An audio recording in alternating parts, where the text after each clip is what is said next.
Gentlemen, good morning. Are we, Ellis, first, are we headed to another recession? Well, the free market is in free fall. It certainly is. Right. I mean, capitalism is supposed to save us. Where is it? Come on. Quit blaming government.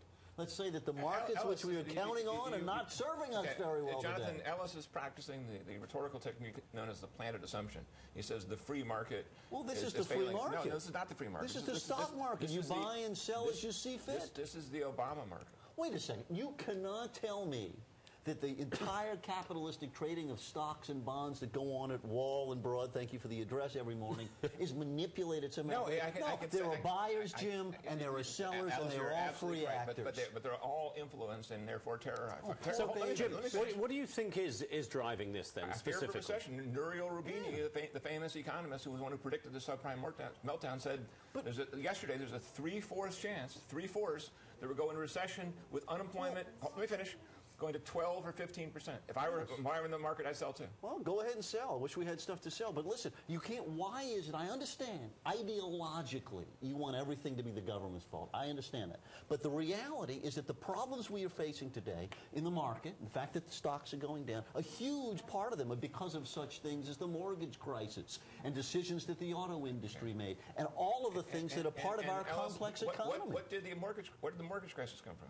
It came from Fannie Mae and Freddie. No, no responsibility for the bankers who gave all those bad loans? Look, if Fannie and Freddie say, Fannie Mae and Freddie Mac say that any mortgage, no matter how lousy, will buy from you, then everybody will sell them that mortgage. I mean, Fannie Mae and Freddie control 90% of 90% So do you of all the think mortgages. what is going on now is traceable back to that initial mortgage crisis, it's the 2007, also 2008? traceable to lack of confidence. As Steve Wynn of the Wynn Casinos made the point, look, Obama is the biggest wet blanket on the economy I've ever seen in my life.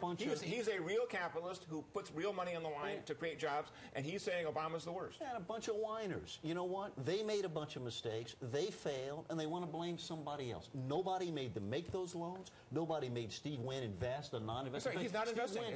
His point is he's not investing because of Obama. In fact, no. You know what? If you go look up, and I did this, I forget the precise numbers, but you'll agree with me on the trend. If you go look up in Forbes about his worth since Obama has been elected, I think he may be worth twice as much as he was before Obama. He may well be worth more, but the point is he's not wanting to create jobs in Las Vegas. He'll create them in Macau and China. But what is part of this, though, because the markets don't seem to know. We all think that these guys working down on Wall Street are brilliant and they know what's going on with the economy. It seems to me, Jim, that there is at least a little bit of a herd mentality. And it would appear to be a lack of confidence in the way that the economic policy is being handled by America and also by Europe. And in both cases, the problem is big government.